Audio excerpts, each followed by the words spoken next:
एक बार की बात है, एक युवा लड़का जो बहुत अधिक सोचता था। उसका मन हमेशा अपनी अतीत की यादों में उलझा रहता था। वो उन यादों को भूल नहीं पाता था जो उसे बार बार परेशान करती थी। उसने अपने जीवन में शांति पाने की खोज में एक मठ में प्रवेश किया और साधु बन गया। लेकिन साधु बनने के बाद भी उसका मन शांत नहीं हुआ। वो दिन रात अपने अतीत के बारे में सोचता रहता, जिससे उसका मन अशांत और भारी हो गया था। एक दिन उसने अपने वरिष्ठ साधु से इस समस्या के बारे में बात की। गुरुजी, मेरा मन मेरे अतीत को भूल नहीं पाता। मैं हर समय उसी के बारे में ही सोचता रहता हूँ। मुझे इससे छुटकारा कैसे मिलेगा?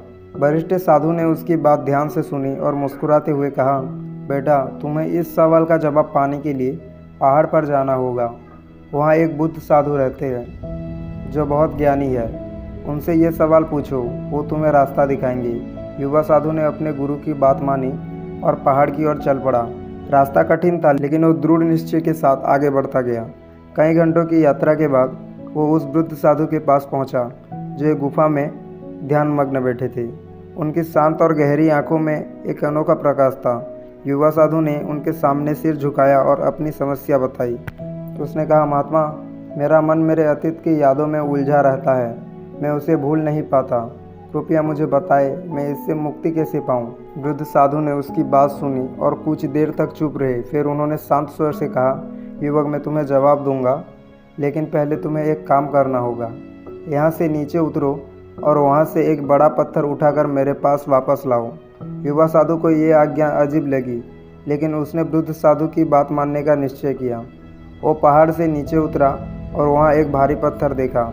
उसने उसे उठाने की कोशिश की, लेकिन पत्थर बहुत भारी था। कई बार कोशिश करने के बाद वो थक गया। उसका शरीर पसीने से भीग गया और उसकी सांसें तेज हो गई। फिर भी उसने हार नहीं मानी। बहुत मेहनत के बाद वो उस पत्थर को उठाकर पहाड़ पर बुद्ध साधु के पास ले आया। जब वो गुफा में पहुंचा तो उसकी हालत खराब हो चुकी थी। वो थक चुका था और उसका शरीर थकान से चूर था।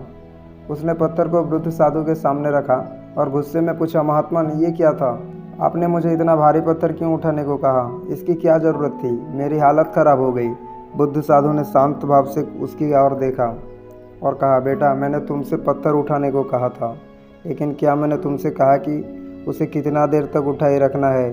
युवा साधु चौंक गया। उसने सोचा और कहा, नहीं, आपने ऐसा नहीं कहा। वृद्ध साधु ने मुस्कुराते हुए कहा, तुम उस पत्थर को छोड़ भी सकते थे। तुमने उसे अपने कंधों पर इतने देर तक क्यों ढोया?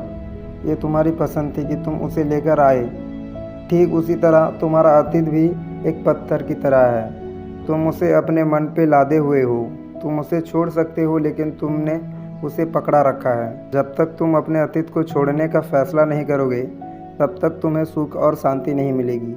युवा साधु की आंख खुल गई। उसे समझ आ गया कि उसका अतीत वास्तव में एक बोझ है, जिसे वो स्वयं ढूंढ रहा है। उसने वृद्ध साधु को प्रणाम किया और मन ही मन संकल्प लिया कि वो अब अपने अतीत को छोड़ देगा। उसने महसूस